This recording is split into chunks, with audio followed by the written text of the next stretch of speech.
آپ نے مارکیٹ میں جا کر دیکھا تو وہ زیرہ 10 درہم کی چیز ہے، 10 درہم وہاں دے کر چیز لے. اگر وہ شخص صبر کر لیتا ہے، صبر اس کا 10 درہم اسے ملنے دینا چاہیے. تو صبر ایک ایسی چیز ہے کہ ہمیں صبر کرنا ہے، بی پیشنٹ.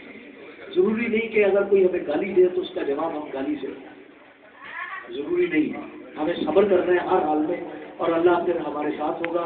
اس کے ساتھ میں آپ لوگوں کا بہت دیر سے آنے کی بھی معذرت چاہتا ہوں، اور اگر میری طرف سے کوئی کمی پیشی ہو اس کے لیے بھی معافی چاہتا ہوں. اور میں کوشش کروں گا آپ سب صاحب علم لوگ یہاں بیٹھے ہیں، آپ سب لوگ صاحب علم ہیں، صاحب شعور ہے. ہماری کسی جگہ کوئی کمی پیشی ہو ہماری اصلاح کریں. شکریہ آپ لوگوں کا بھی، ملک ریاض صاحب کا بھی، خصوصی آپ کے گیسٹ اسپیکر کا. تھینک یو ویری مچ.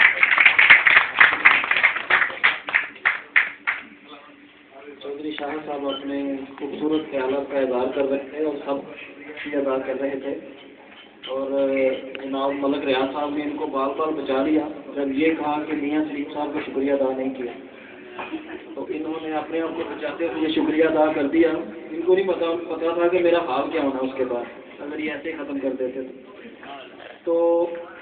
ہمارے درمیان ابھی انہوں نے بتایا صاحب علم ایک شخصیت بیٹھی ہوئی ہیں جو پاکستان سے آئے ہیں وہ، اور میرا خیال ہے کہ جو علم والے لوگ ہوتے ہیں ان کے ساتھ بیٹھنا ہی بڑے بڑے اعزاز کی بات ہے، اور ان کی باتیں سن لینا تو سونے پہ سناتا ہے.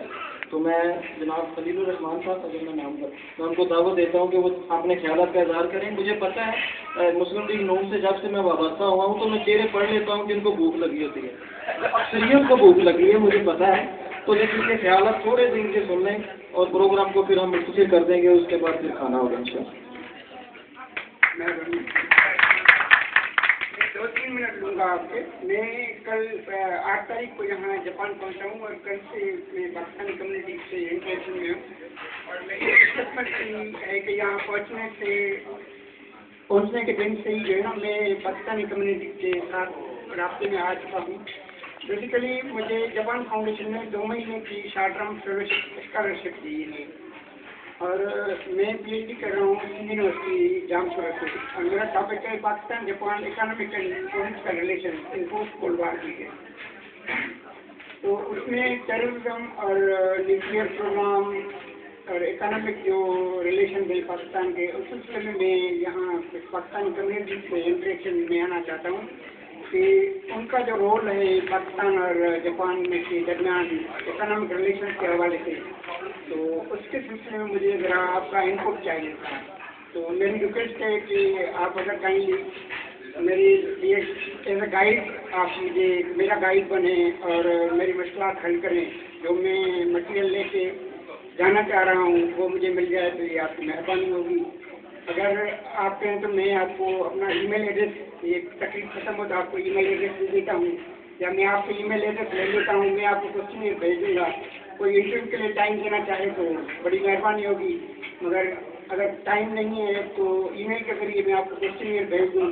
تو 1 ہفتے میں 2 ہفتے میں یا 3 ہفتے میں جب بھی آپ کو موقع ملے تو وہ کائنڈلی کوشچن میں جو بھی آپ کے کمنٹس ہوں تو وہ مجھے ای میل کر دیں تو میری چیز کے لیے وہ بہتر بن جائے گا.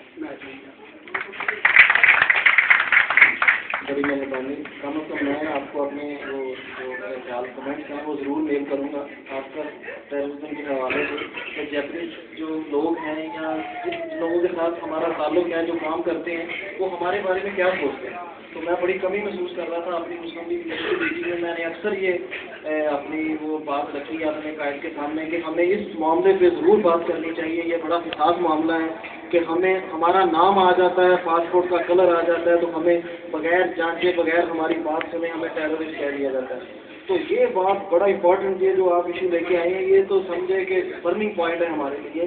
تو ہو چکا ہے کہ ہمیں ہمارا نام آ جائے، پاکستان کا نام آ جائے، پاسپورٹ آ جائے تو سمجھو کہ وہ بات سننے کے لیے تیار نہیں ہے. میں اپنے خیالات ضرور انشاءاللہ پہنچاؤں گا. تو اب تقریب اپنے اختتام کی طرف جا رہی ہے، لیکن ہمارے ساتھی ہیں واجد صاحب، ان کے بڑے بھائی کا پچھلے دنوں انتقال ہو گیا تھا، اور ابھی پچھلے دنوں سے پاکستان میں سالے ہوئے ہیں، پشاور میں ہوا، کراچی میں ہوا. اس کے لیے دعا کے لیے دوستوں نے کہا ہے. تو سب میں جناب چودھری شاہ صاحب سے گزارش کروں گا کہ وہ دعا کر دیں واجد صاحب کے بھائی کے لیے، اور جو پاکستان میں جو پچھلے دنوں شہادتیں ہوئی ہیں معصوم لوگوں کی جانیں گئی ہیں اس کے